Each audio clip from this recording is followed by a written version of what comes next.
Dear Santa, I'm one of your biggest supporters. You may not remember me, but as a little girl, I wished for three things: world peace, blueberries in the maple syrup, and a cheeseburger pie made with sweet potatoes. Well, I got 2 out of 3 of those things, because after having the best breakfast since the Great Depression, that no-good two-timing Hitler stormed my cottage and looted my collection of diamonds and bedtime stories involving a no-good cinema snob telling tales about axe murderers. I took that Hitler by the arm and made him cut the biggest switch from the oak tree. I paddled his bottom so raw he could never give a speech standing up again. Where was I? Oh, yeah. Make that no-good cinema Scrooge review something wholesome for the family.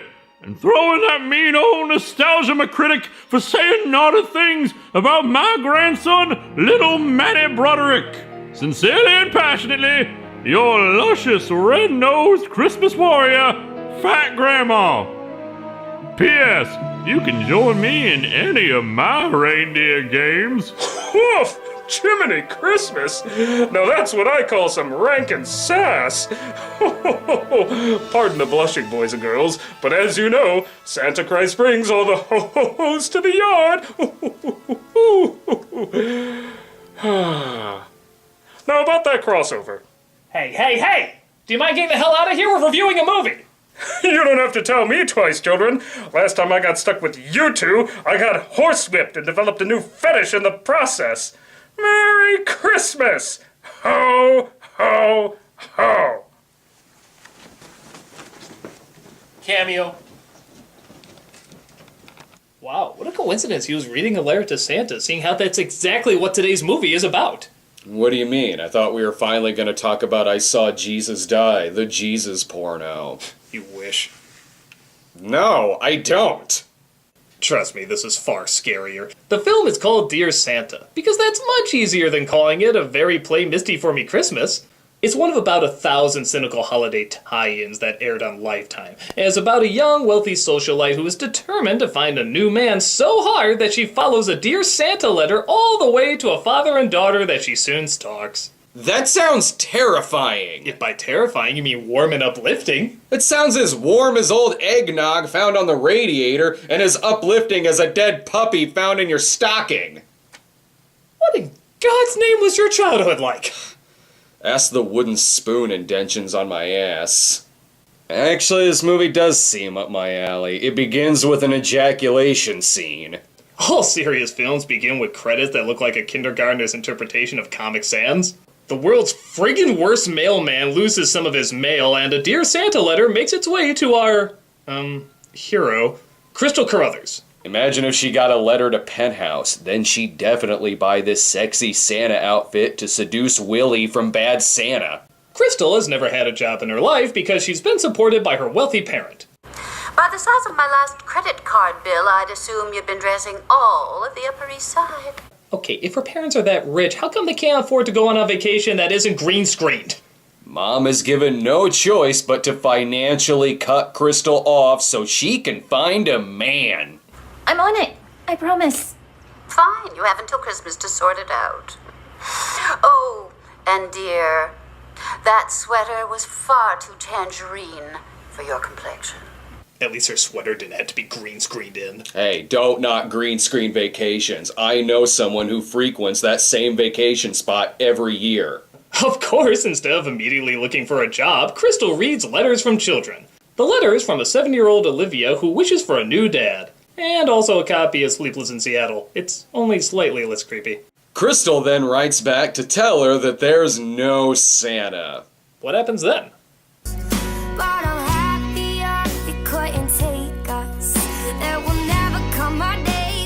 No, you're not getting off that easily! Have you seen the pornos I watch? I never get off easy. But tracking down Olivia and her father, Derek, seems like a good idea, according to her enabler. I think it's a sign. I mean, what are the chances that I would find this letter on the exact day I'm supposed to change my life? As good as finding it on any other day? This seems like a much better plan than getting a job. So like any stable human being, she finds the address and stalks the guy and his kid from across the street. Derek comes with his own cheerful pop music, but trust me, the creepy music will work much better.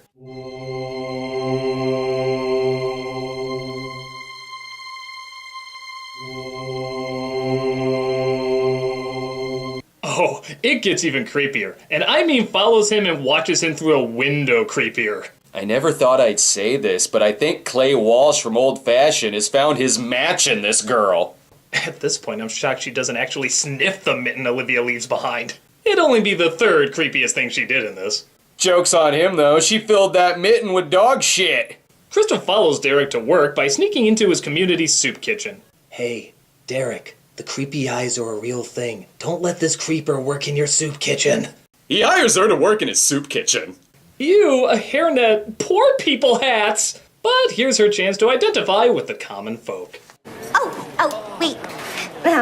You forgot your bread. I mean, unless you don't eat carbs, which I don't, especially whole wheat. Makes me so bloated.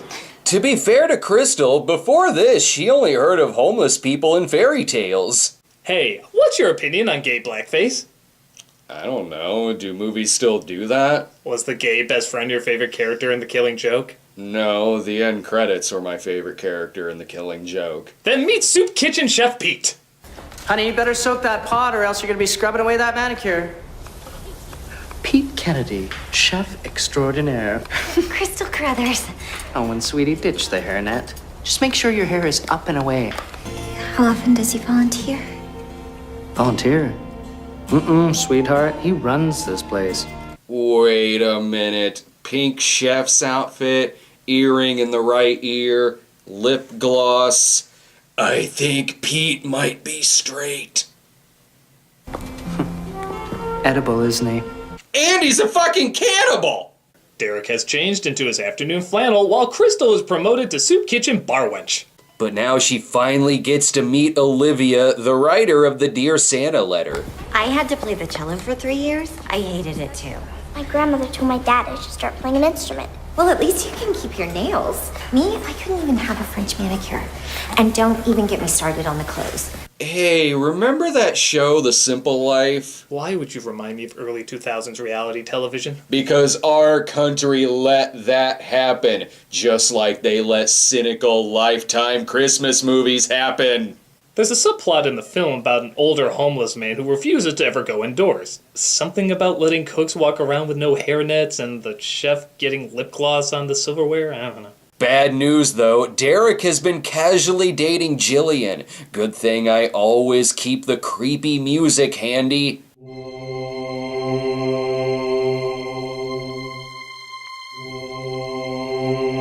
I'm getting a little creeped out here. Go back to being stereotypical. Could I get a triple shot, non-fat, half-sweet mocha? Extra hot, please. Oh, Mike, too.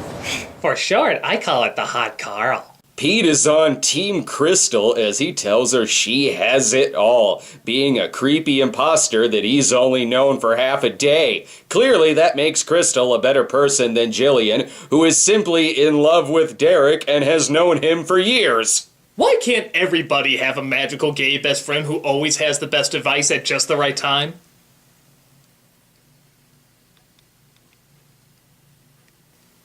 I said, why can't everybody have a magical gay best friend with the right advice at just the right time? Damn it, I thought for sure that would cue some sort of sketch or something. Yes, I have an idea. We'll use my door instead. Your door? What are you talking about? Look. How the hell did you do that? And they laugh at me for still using Pinnacle 12. They still do. Hello, boys. My name is Barian, and oh my, you are finer than a fresh set of snow tires. I may not be a cowboy, but let me tell you something. This figure sure can fit into a pair of chaps. I'm not talking about my lover in Great Britain. I call him Big Ben, and he always comes on time. Woo, I am nasty. Okay, this may get us in trouble. Whatever, I found my new best friend! That's what I'm here for, boys. I don't have much of a life of my own, so I give advice to wealthy straight women. And since I don't see any around here, you two hunk-of-burnin' lover boys will set my advice meter from, oh, just dump him, to call the fire department because your new man just set my pants aflame. Actually, I don't think I need any advice. No, me neither. Really? No advice, no cheerful pick-me-ups. 2016 alone has broken my gay best friend advice-giving record. You two are the only two who don't need advice this year. Sorry, we've got a review to do. We don't have any time for distractions. I'm just a character in a story from an old woman that she reads to a comic book reviewer. I have no existence to give advice to. Oh, well, who has the boxed wine and the double entendres when Barian needs advice? Who, I ask?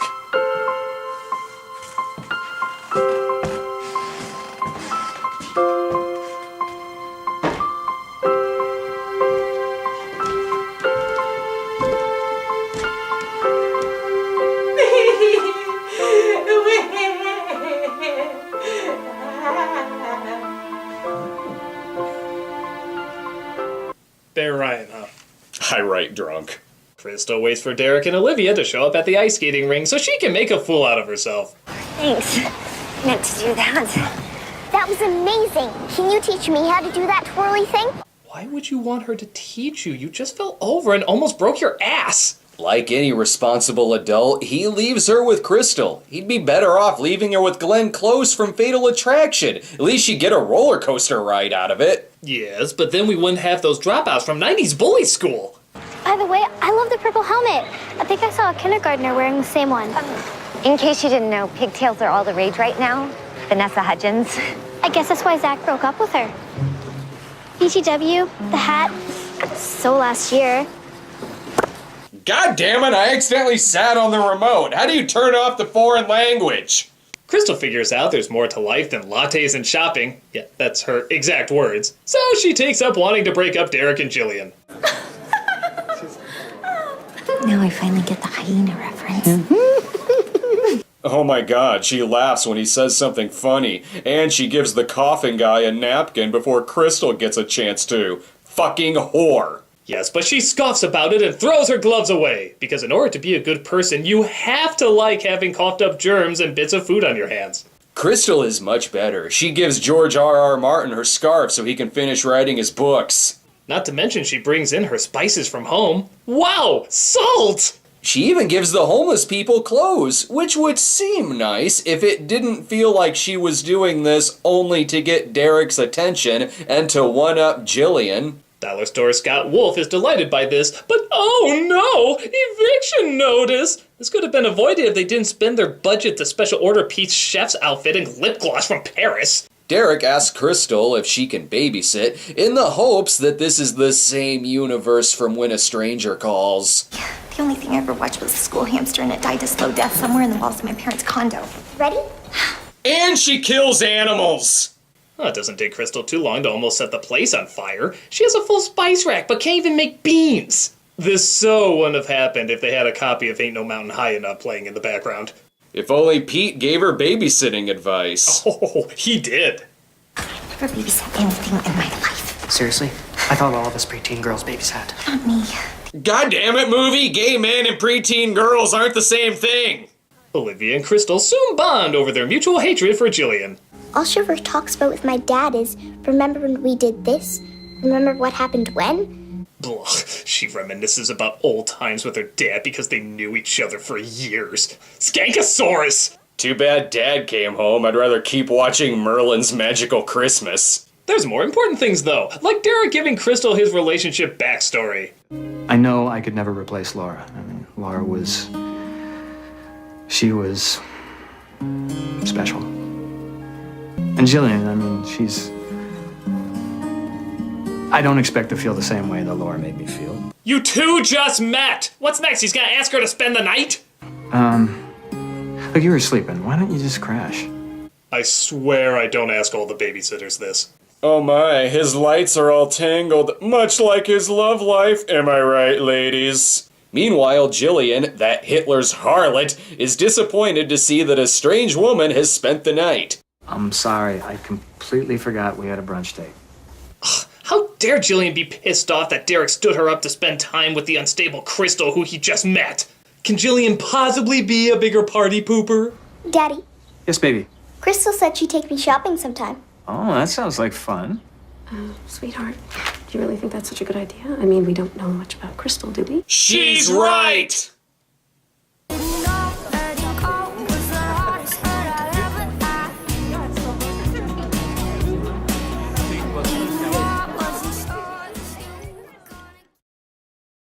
Jillian is the real hero of this movie, and not just because she's fantastic at selling big boxes. Oh no, the competing ladies are having a cook-off, 'cause, you know, chick thing.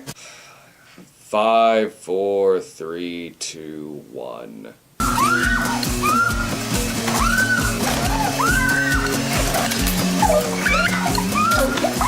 Ladies, please, you're both setting your sex back by decades. By the way, the Jesus porn has the same shot in it, probably. And why not go rooting through his drawers? Nice ring, isn't it? Hope you can hang on to him this time. Or I'll toss you in a trunk and drive it off a cliff and watch you burst into flames. Olivia says that Jillian and Derek spend way too much time reminiscing. Totally seems worthy of destroying a relationship over. Crystal is definitely the better choice. I mean, after all, she does have one friend, kinda. Derek has it good too. He often gets free things because people confuse him for Jason Patrick. Though he still hasn't gotten over his odd fear of cucumbers. What the hell? Never mind that. There's a clothes-changing montage! Here's the latest line in Nancy Drew wardrobe. Or would you rather have the Marion Ravenwood look? How about lesbian stereotype? We can have 2 gay stereotypes in the film. Derek goes from not wanting to be in this movie to just plain falling asleep. Wait a minute. Is that beautiful night sky actually daylight that's being hidden by a tint in the glass? Even the sky is half-assing it! There's more important things. Olivia shows them that Bob Revere wasn't telling the truth. There are still Christmas trees after all. Who's Bob Revere? A patriot. A motherfucking patriot. So Olivia has had a long day of it being 2 in the afternoon posing as 10 p.m. There's definitely some misplaced emotions going on here. Today, it really felt like I had a mom again. We've only known each other for 3 days. I'm really easy to win over. Good. Crystal is hanging up a tree as fake as her personality. Speaking of fake, Mom is still vacationing in Crystal's desktop background. I was thinking about maybe getting a real one this year. Oh, well, it's up to you, dear, because your dad and I won't be making it back for Christmas.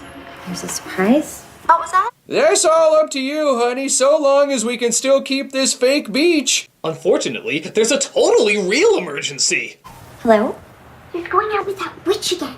Oh my god, Jillian is the worst. They're going to a fancy restaurant. So, where's Olivia tonight? Not with Crystal, I hope. Oh, Jennifer's watching her. Why? What's wrong with Crystal? Oh, you don't know what's wrong with Crystal? Here, I'll loan you the movie Dear Santa. Jillian brings up that Crystal lied about graduating NYU and wonders what else she could be lying about. Another fair fucking point. Crystal has already turned Olivia into a master manipulator when Olivia pretends to be sick, which ruins Derek and Jillian's date. Daddy, can Crystal tuck me in? 'Tis the season for emotional manipulation. I thought little girls would love playing the flute. No. See, this is exactly why Olivia needs a mother like you. Yeah, you have a chemical imbalance in your head, but you knew that she didn't like playing the flute. You truly are the Carol Brady of our time. Oh hey, the homeless subplot is back to say that he still doesn't like going inside because bad things happen inside. I don't know, I think he just kind of does that with everything. Would you like some hot soup? Sorry, I found a fly in my tomato bisque once. Now I never eat soup again. Would you like to wear my scarf? Sorry, I had a brother who died during autoerotic asphyxiation. Now I never wear scarves again. I'm sure this scene will be just as poignant. Have you ever made a decision you thought would be a good one? And it ended up changing your life in ways you never imagined? Yes, tell the homeless man more about your spoiled rich girl problems. Back to planning Derek's future for him. Crystal's car has been towed, and I'm sure she didn't plan on it being towed herself, so he takes her home. But before that, they plow. And I mean they plow hard. What? Okay, drop the bucket, it's okay. We're plowing, there you go. Okay, we're stopping. Okay. Plow up. There you go. Oh, you meant snow plowing. No, I meant fucking. I clearly got that scene wrong. This is right up there with Jack and Rose on the Titanic, Aladdin and Jasmine on the magic carpet, Harry and Lloyd riding a moped to Aspen.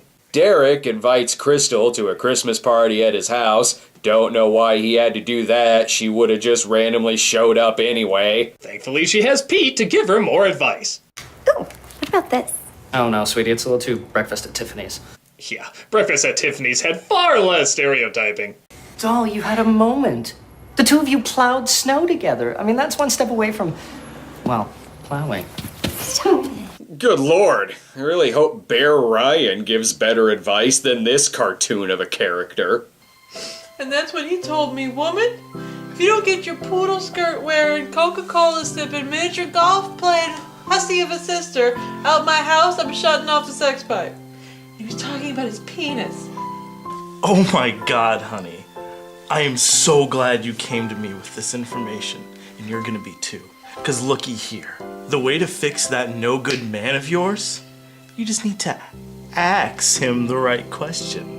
What do I ask him, Bear Ryan? No, silly, I didn't say ask. I said ask him the right question. At the party, everyone dresses like their favorite Parks and Rec characters, and Pete is dressed in his finest Drake guy's view of West Hollywood. Poor thing. You must feel so silly. Actually, I've always thought it's better to be overdressed than underdressed. I mean, what's worse, showing up looking fabulous or whatever? How about showing up like a sane person? You ever try that? She's gonna liven up the party with Wonder Joints. And by that, I mean changing the music.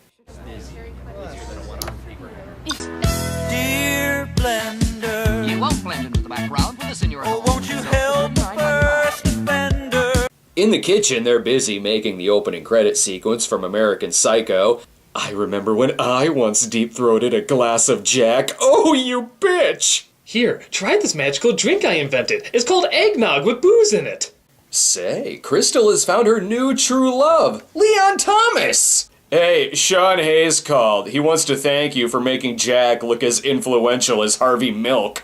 It seems like Jillian's only negative trait is that she really just needs to get a sense of humor. But this movie translates that into she is an evil witch who must be defeated, despite her continued solid points! I'm the one who held Derek's hand at Laura's funeral. I'm the one who checked in on him every day, made sure he had food in the fridge, clean clothes to wear. And I'm the one who will be there for him for the rest of his life.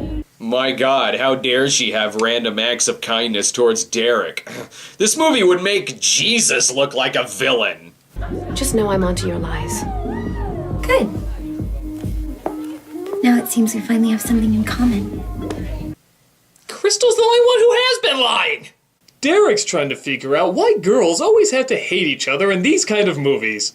Oh, and his soup kitchen is gonna close or something. Here, Derek comes clean that he's not Scott Wolf or Jason Patrick. He's actually Scott Peterson! Kudos to Derek for remaining likable, even though he kinda cheats on Jillian by asking out Crystal. Jillian soon finds the Dear Santa letter and... Wait, why does Crystal just bring that with her everywhere she goes? Now, if only Jillian can get that letter to Santa Claus, then surely Santa will make Jillian Olivia's new mom. Naturally, Derek is mighty mad about Crystal not really being Santa Claus. You decided to keep it, and, you thought to yourself, oh, hey, I'll just lie and pretend that I appeared in these people's lives and make them think it was all real.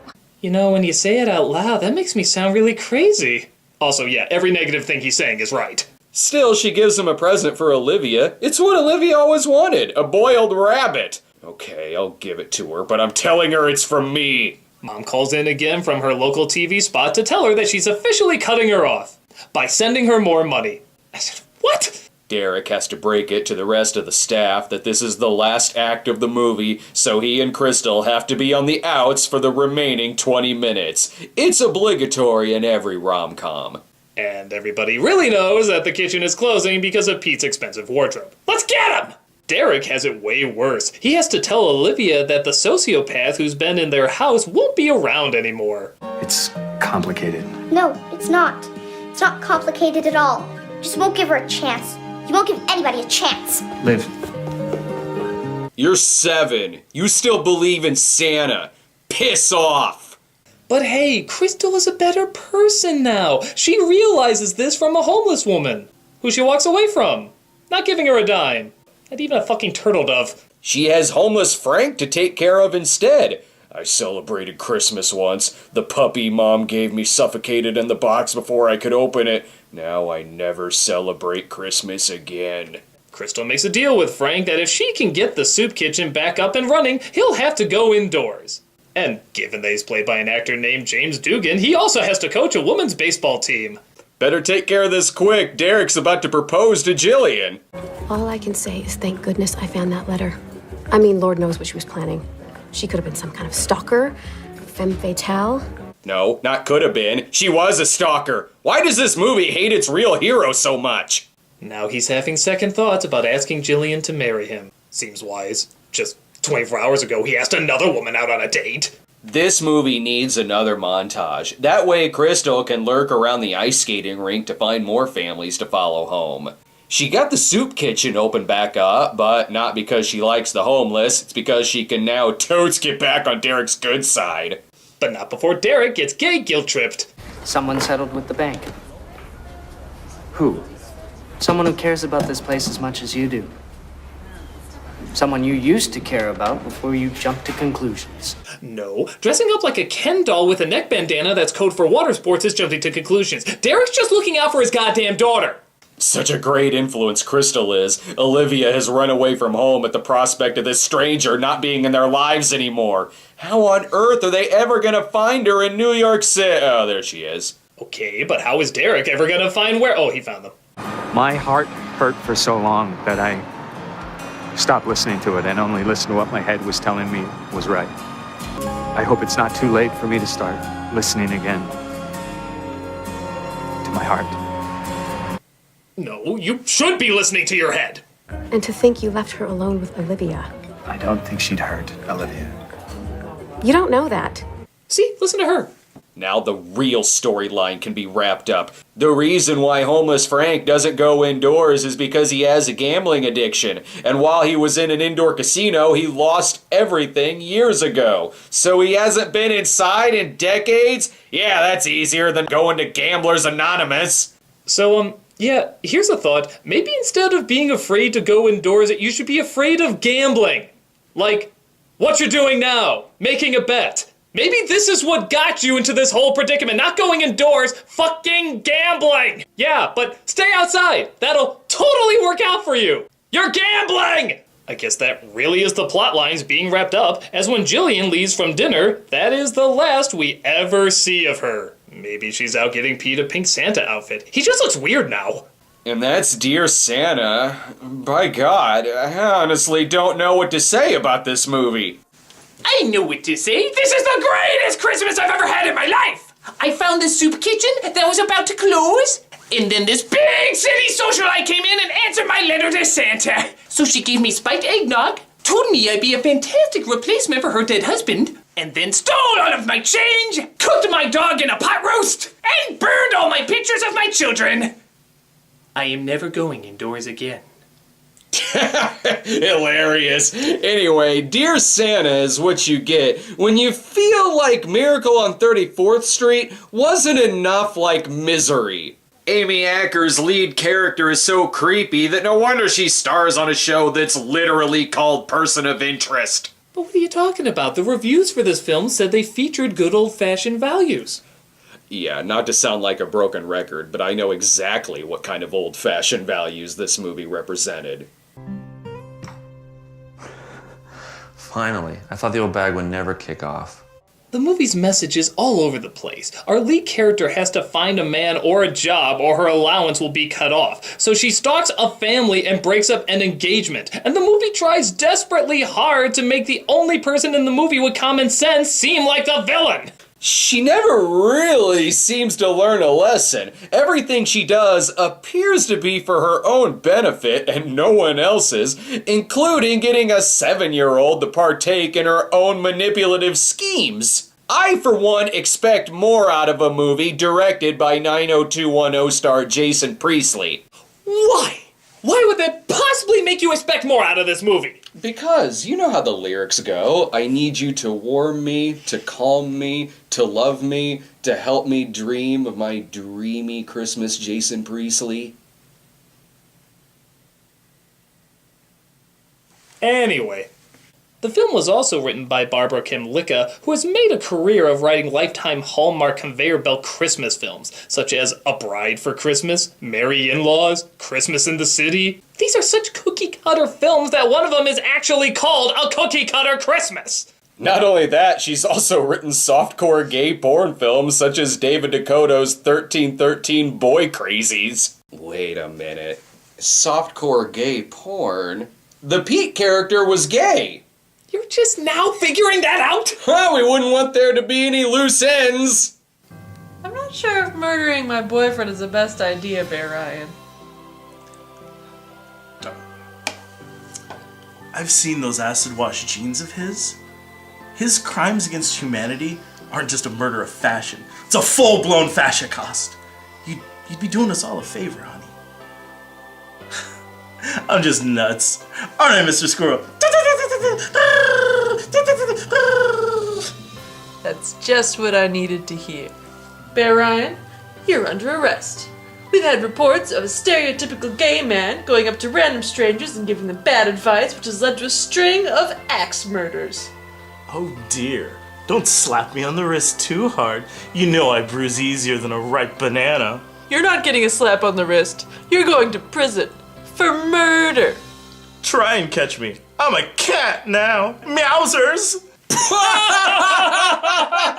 Merry Christmas! What the fuck are you wearing?